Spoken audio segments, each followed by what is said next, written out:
Let's look at some of the dominoes that could fall after KD's trade request. By the way, guys, KD was number 2 on that list. So what does it mean for Ben Simmons, who just posted this yesterday on his Instagram, that he's feeling incredible? Tim? I mean, listen, Ben Simmons might be feeling incredible, but we haven't seen him on a court in 14 months, and I think at this point the Nets are focused on other things. So all right, for Ben Simmons. And we know that there are a bunch of stars they can't trade for if Simmons is on the roster, so stay tuned there. All right, Wendy, what does it all mean for Steve Nash, the guy that was brought in because KD and Kyrie wanted? He opened up a gorgeous bottle of wine last night. Huge, huge bottle. I mean, while he came to take this job trying to win a championship, he has to have been miserable. Coaching. You can take out has to. I mean, they brought him in. They're not going to win the title next year, maybe, but he's going to be a happier man. And here is the $36 million question. What does this mean for Kyrie, Nick? Hey, and I'm really going to miss Kyrie. I thought we really had a nice relationship going the last few months, but he's gone. And we were talking about what Sean Marks... But he's going to see him in the fall, Nick. Yeah. We were talking about what Sean Marks was laying out to other teams when he had that end of the season press conference. He was really talking to one guy. He was talking to Kyrie, and he was saying, this is probably the end of all this unless you can make it work and show up. The Nets couldn't count on him. I would guess he ends up in L.A., and if he doesn't end up in L.A., as Brian has noted, does he actually play? Does he want to be out there and go through the motions on a team that he doesn't want to be with? Yeah, and just to remind everybody, back on April 25th, after the Celtics eliminated the Nets from the playoffs, Kyrie had this to say.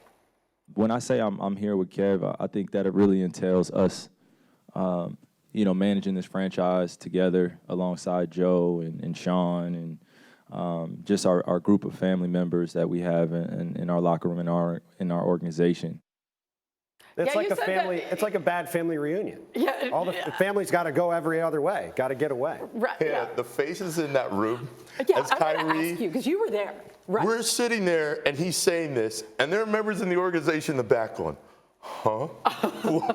What is this guy talking about?" Right. And that, to me, was the real final straw, because when he's putting himself on that kind of pedestal, after doing to the organization what he did by making the choice that he did, everybody at that point went, yeah, I don't know if this is going to last. I mean, you're a billionaire owner there in Joe Tsai, right? You're an incredibly successful man, and to hear that person in particular say that he's going to run the team with you and the GM, I mean, that was the straw that broke the camel's back. But I think Kyrie is going to have to wait this out, Hannah, because we're not going to really know what the Nets are going to want to trade him for until we see what Kevin Durant gets traded for. What's going to be on their books? How much salary can they take on? Do they accept a player in a sign and trade in that Durant deal, eventual Durant deal that hard caps them? So Kyrie definitely wants to go to LA. He's putting out the message, no matter what you do, I'm going to be in LA eventually anyway, so I'm a pure rental.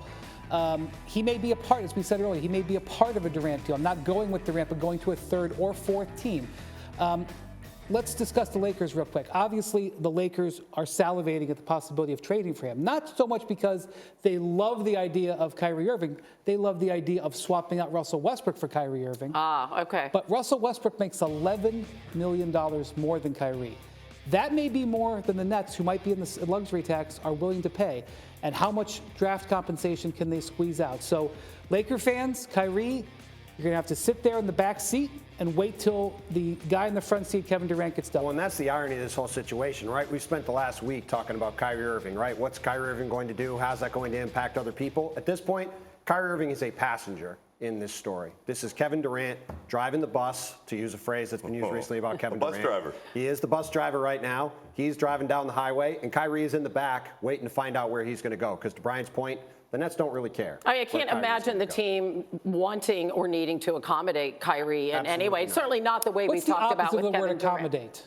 I think just short of throwing him in that river is what they're looking. And I think, to go back to the beginning too, those comments from Kyrie, they really sum up everything that's happened the past 3 years, right? Where, as you said, the fact that everybody's looking at him going, how could he be saying that? Well, he's saying that because that was what the last 3 years were. It was Kyrie and Kevin running the Nets. And the Nets, I think this summer, finally realized we can't have this go on anymore.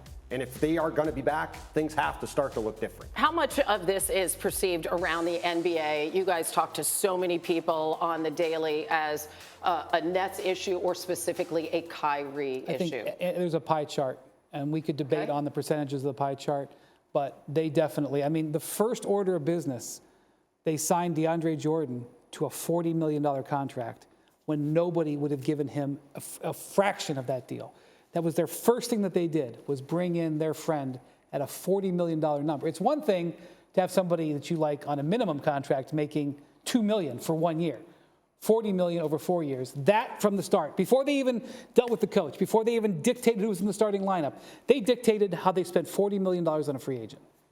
How much hardball do teams actually have to play with the Nets, given what they've seen from a distance? Well, I mean, this is where the Kevin Durant extension, which, as you mentioned earlier, kicks in today, that he signed before last season, right? That's where this comes into play. Because if Kevin Durant had 1 or 2 years left on his deal, for as good as he is, it'd be a lot harder for the Nets to extract a lot of value. But because he has 4 years left on his deal, even if he gets to a place like, say, Phoenix or Miami where he wants to go, because he's under control for that long, it gives the Nets the ability to get a lot out of him in this trade.